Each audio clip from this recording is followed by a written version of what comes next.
Thank you, everybody, and thank you for sticking around for us as we go through the business session here. And thank you for the service to your communities, and thank you for the time you've taken away from friends, family, and loved ones to serve your constituents and to join us here at the annual convention. It's my privilege now to give you an update on the state of the Utah League of Cities and Towns. I've been director now for 7 years, and some of you remember when I started as an intern at the league now back in 2006. So it really has been a tremendous honor to represent you.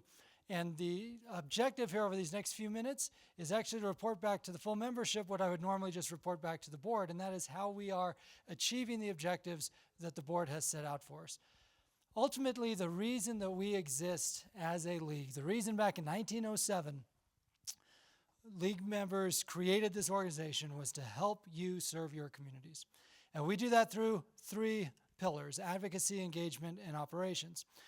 The league board several years ago created these objectives, a couple in the advocacy space, a couple in the engagement space, a couple in the operations space. So again, instead of just reporting back to the league board, I'm reporting to the whole membership, and we'll have this available in video later, how we're doing with those objectives. We'll start with advocacy. That's what people expect from us the most. That's what takes years off of our lives. That's what takes us away from our families and our health during the legislative session. But if we don't speak up for cities collectively, then who does? And ultimately, over the last few years, you've seen more and more legislation. That's not a surprise. The last couple of years, over 500 bills combined that impact cities and towns in some way. So one of the objectives from the League Board is to ensure that our policy platform and priorities focus on collaborative outcomes and respect the role of municipalities. I wish this was a map of the type of map that my daughters love. I have a 6-year-old and a 4-year-old. They love maps. They love looking for license plates as we drive around. Fun fact, the hardest license plates for us to find are Delaware and Mississippi. So if you know anybody from Delaware or Mississippi, invite them to Utah so we can find them more regularly, because we can't start over until we find those 2. But this map is not a fun map. It's not a license plate map. This is states that have preempted local land use authority in the last couple of years.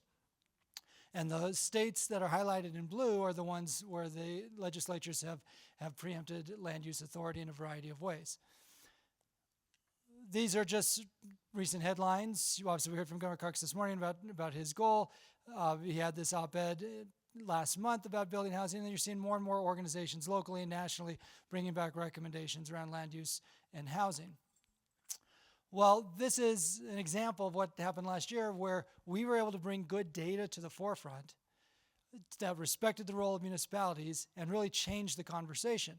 And it changed the conversation so much that even as legislators were presenting about legislation, this is Representative Stephen White, who some of you heard from earlier today, is the co-chair of the Commission on Housing Affordability. He was using our slide and our information as we were talking about not just the need for housing, but the need for infrastructure and the need for partnership in order to get that infrastructure financed and built. Well, there are a lot of tools that passed last legislative session. There's a QR code here that will take you to our website. You can see some of those tools. But this also comes back to that second objective of how do we maximize our political capital at the Capitol. And that is a difficult task when you have over 200 bills at any given time. But it's not a task that we do alone. And I want to thank the league officers, league board members, and our extended family of city officials who are in the trenches with us every day at the Capitol. So this is just a quick snapshot of our weekly regular schedule. We have a daily legislative briefing every morning where we're going through all the bills that will occur over the next 24 hours. We have the policy committee that meets every Monday in a hybrid format, but then we have 2 check-in calls with the officers, and they meet regularly with the governor's senior staff and with House and Senate leadership. And then we do a call specifically with the city managers. So as you can see, almost on a daily basis, we are checking in verbally with our leadership and with membership to figure out where to best prioritize our efforts. And then in blue, these are the communication tools. This is how we communicate with the members throughout the session. And whether that's through email or social media, we have what I think is the most robust legislative communication program in the country. I meet with state league directors on a regular basis. And I just got back from a conference a few weeks ago where several of the league directors were talking about trying to institute a weekly email during the legislative session. And I thought, that's cute. Weekly email, good for you. because we do a weekly email year-round and then a daily email during the session. Now, that being said, I wish we didn't have to do a daily email. Like, I wish it wasn't so slammed and so busy that we had to, but the reason we do it is to make sure we have that two-way communication with you so that you know what's going on at the Capitol and we can get feedback from you about what matters to your city. Another thing that makes up our political capital is being the League of Problem Solvers and not just the League of No. The governor referenced this a little bit earlier, and I've had state league directors around the country who've told me that they're viewed as the League of No, and governors and leadership won't even meet with them. I said, well, we meet with them a lot, maybe too much, but we meet with them a lot because they view us as problem solvers. Well, we also push back when we need to push back. We push back all the time. As I mentioned, there are over 200 bills any given session that impact cities and towns, and we are constantly preaching one size fits all. Well, a couple of key messages for us just internally is, one, what happens in your city affects other cities. Now, you may not think so. You may not think that what happens in Cedar Hills or in Blanding affects everybody, but ultimately it does. Because unfortunately, bad facts drive bad bills, and sometimes bad bills can become bad laws. So it's important that you, as you go back to city halls and talk to your staff, figure out, okay, what are we doing that might actually be that bad example? And we've tried to help. So a couple of the documents that we've distributed at this conference include this checklist of the types of items we hear on a regular basis at the Capitol. And this checklist is really a tool to help you back at City Hall say, are we doing these things? And if we're not, great. Let's reach out to the league, let's reach out to our fellow cities and figure out how to address that so that one bad example somewhere doesn't turn into a bad bill, which then could turn into a bad law. The other thought is just to think regionally as you act locally. It is much more powerful for us to be able to go to the Capitol and say, thank you, Representative so-and-so, but we got it. We understand, and yes, we're making a decision in Tooele, but we're thinking about the whole Tooele Valley as we're making that decision in Tooele. We don't need the state to come in and dictate it for us. And I'll share an example of a conversation I had just a couple of weeks ago with a legislator. And this is one of our friends. This is a good legislator. And he said to me, the last thing I want to do is micromanage cities. In his case, he was actually a city employee and said, I don't want to micromanage cities. But sometimes my colleagues feel like there's this problem and it doesn't feel like the cities are solving it on their own, so therefore we have to step in. So part of our mission as an organization is to help you solve those problems. The other handout, I'll talk about the League Army here in a second, because the other handout we passed out here is Utah's housing approach. Because we get asked all the time, because of the sheer volume of what happens at the Capitol, we get asked all the time, including by legislators, what just happened? We passed a lot of bills. What just happened, and is it working? And we can explain what just happened, but that question of is it working is a more complicated question. Well, what we've tried to do here is equip you to answer that question in your conversations with legislators. Inside this document is a script where you can talk about housing and you can talk about infrastructure. On the back of it has the key principles from the League Board of Directors around housing. So you can talk to legislators about whether the proposal preserves quality of life, whether it results in sustainable infrastructure and promotes affordability and promotes home ownership. This is hopefully a tool to help you have those conversations with legislators, because ultimately the strength of the league and the political capital of the league at the Capitol is you, the membership. It's when you respond to our action alerts and you talk to legislators, because you're the ones who have those relationships. So we urge you to keep building those partnerships. This is an election year. It's an election year for the governor. It's an election year for the entire House of Representatives and half of the Senate. So there's no time like the present. If you haven't had conversations with your legislators, do so. If you're afraid or intimidated about having those conversations with legislators, I get it. I have to deal with 104 of them. But we are willing to help. And this, I'm in this picture. I won't show you kind of which nondescript suit I am here. But this was a meeting the West Jordan City held where they brought their delegation together to show them pictures and maps and have a conversation about how the legislators could be partners with the city. And then later, West Jordan followed up and actually took the legislators on a bus tour. I forgot to take a picture on the bus. Sorry about that. But took us all on a bus tour and went around the city to show them projects and infrastructure challenges, and really changed hearts and minds of legislators from that visit. And the legislators feel invested in that community. They feel like it's a partnership, and the partnership needs to go both ways. We urge you to attend Legislative Policy Committee. We were thrilled that this past session we had over 200 people on a regular basis, online and in person. That was awesome. We welcome your feedback, and please read Friday Facts. Even if you're not a Utah fan, please read Friday Facts, read your action alerts, and when you get an action alert, please act.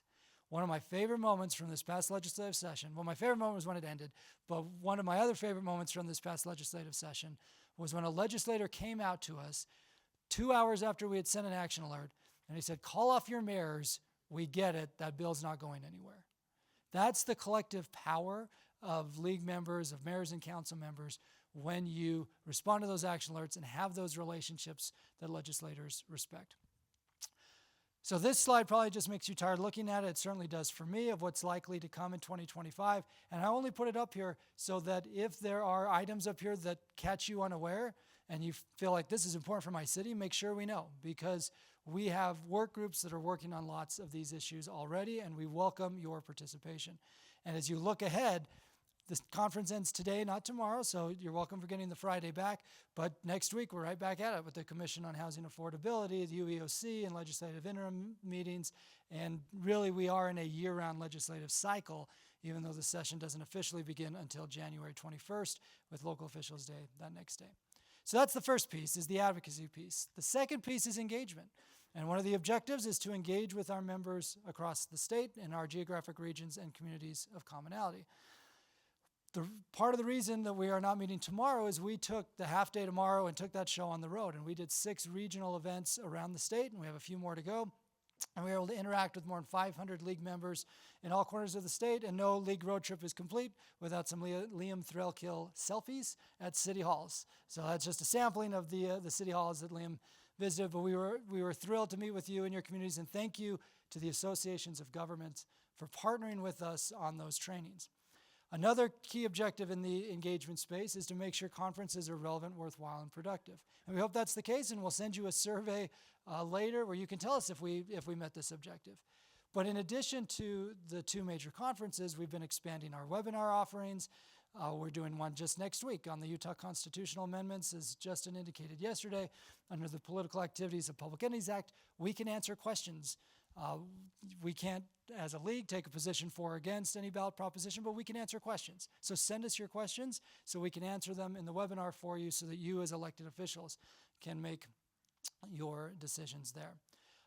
We've also worked on a new website. So Cassidy specifically asked me to ask you for pictures of your city halls and parks and other amenities in your community that you'd like us to feature on our website. And then she has taken on the Herculean task of updating all of our email lists and updating our league library and making sure all the resources are easily found on that website. And thank you to Cassidy for that great work. You can scan that QR code to make sure that you're getting Friday Facts.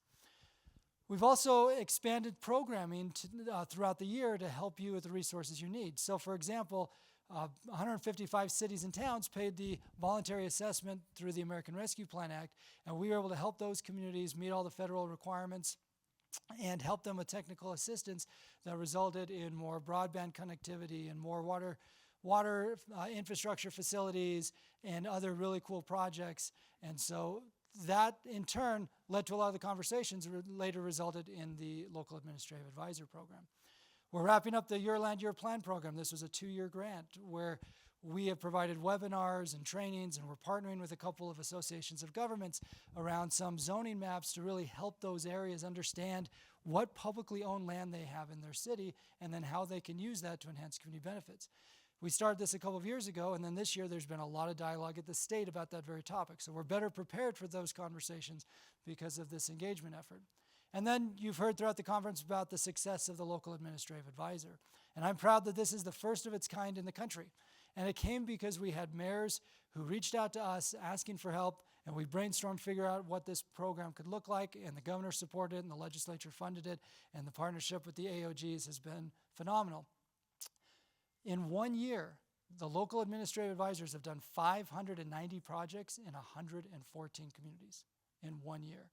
And that is awesome, and kudos to the local administrative advisors for executing that. So as a grand total, in the course of the last year, we've been able to engage with 232 of the 255 cities and towns in the state, face-to-face in some form or fashion. and that's awesome. So thank you for coming to us here in Salt Lake, but then it's been a privilege to go to you across the state. The third major tier is in the operations space, and this is the behind-the-scenes work that never gets noticed unless it's bad normally, but I want to notice what's been good. And the first objective has been making sure we're accountable, efficient, and transparent, because after all, the majority of our budget comes from you. It's the membership dues that you pay, and over 99% of cities and towns in the state are members of the league. So we've updated procurement policies, we've updated financial policies, we're updating the employee handbooks. It's like we're doing everything to make sure that we are compliant with state law, just like you have to be compliant with state law. And the board also set a target to make sure that our events were making money, because when I took over as director, that wasn't always the case. And so I'm proud to say that we're at that point where the events generate some revenue for us, and that's in large part because of our sponsors and exhibitors, which we've grown in revenue significantly over the last 7 years. And because of that, we've been able to hire additional staff, which then expands our bandwidth to serve you.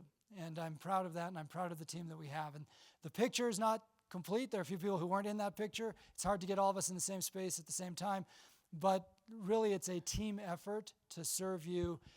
That's my personal cell and email address. Feel free to reach out to me anytime. Mayor Walker certainly does. Mayor Kaufusi does. We all do, because that's just the nature of the game that we're in, is that 24/7 you're serving your communities and we're serving you. But our advocacy team, our engagement team, and our operations team are top notch. I'm proud of them. I'm grateful for them. And they are what makes the league tick. But the league staff is phenomenal. But we also have phenomenal leadership. And I'm excited here in a moment for you to ratify and elect our next leadership team. But I want to take a moment to emphasize the contributions that Provo Mayor and League President Michelle Kaufusi has made on all of your behalfs over the last year.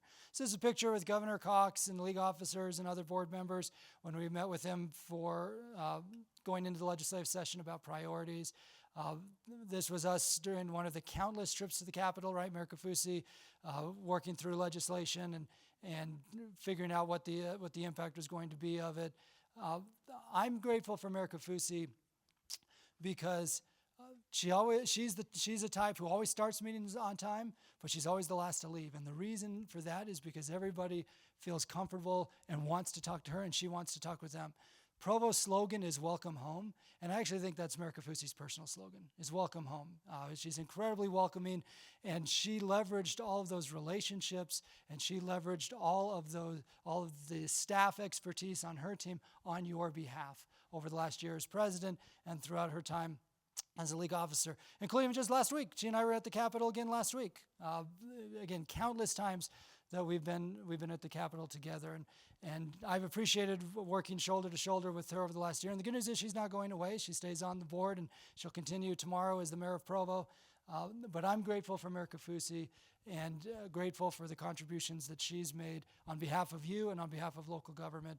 And the league is a stronger place because of people like Mayor Kaufusi. And that's really the state of the league, is because of people like Mayor Kaufusi, because of the league officers and board members, both current and future, and because of you as mayors and council members and your staffs and our team at headquarters, I'm proud to report that the state of the league is strong. Thank you very much.